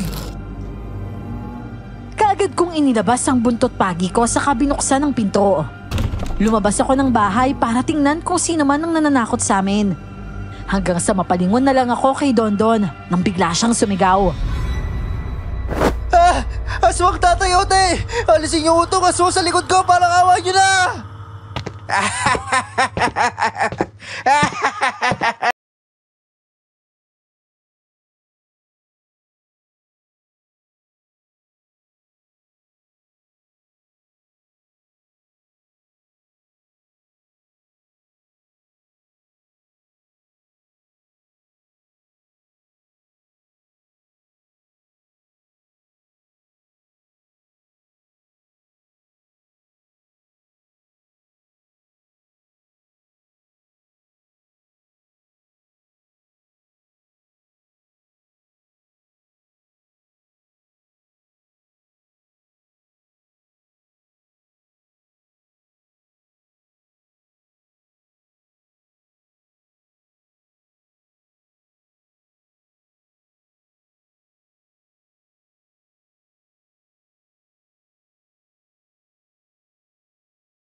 Oh, eto pa Kumain ka lang marami pa dyan.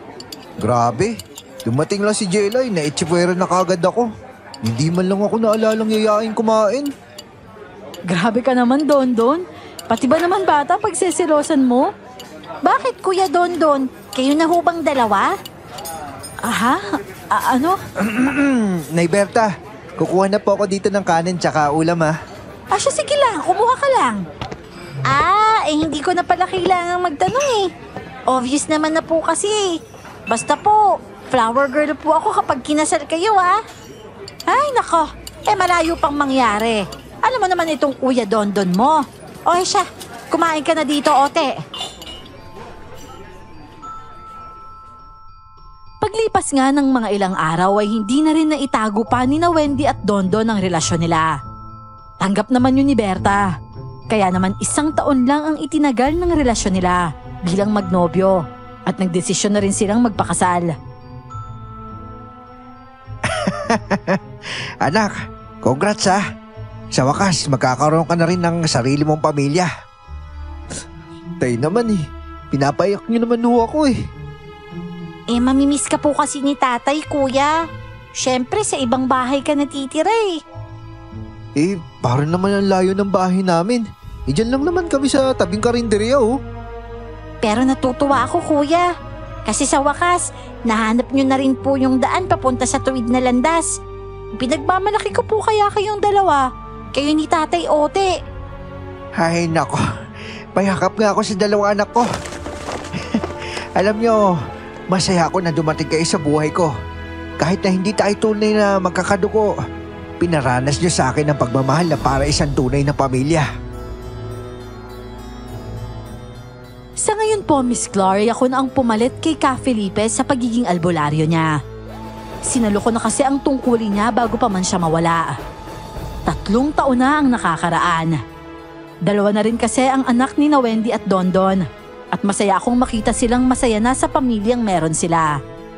Si Jelay naman, dumadalaw pa rin sa akin paminsan-minsan. Malaki ang pasasalamat ko dahil siya ang naging dahilan kung bakit ko piniling iwan ang masamang gawain ko noon. Siya ang nagpamulat sa akin na kahit pag-aano kasamang tao, may pagkakataon pa ring magbago at gawin ang tama. Hanggang dito na lamang po ang aking kwento, Miss Clar. Muli ay ako po ito, si Ote. Lubos na nagpapasalamat.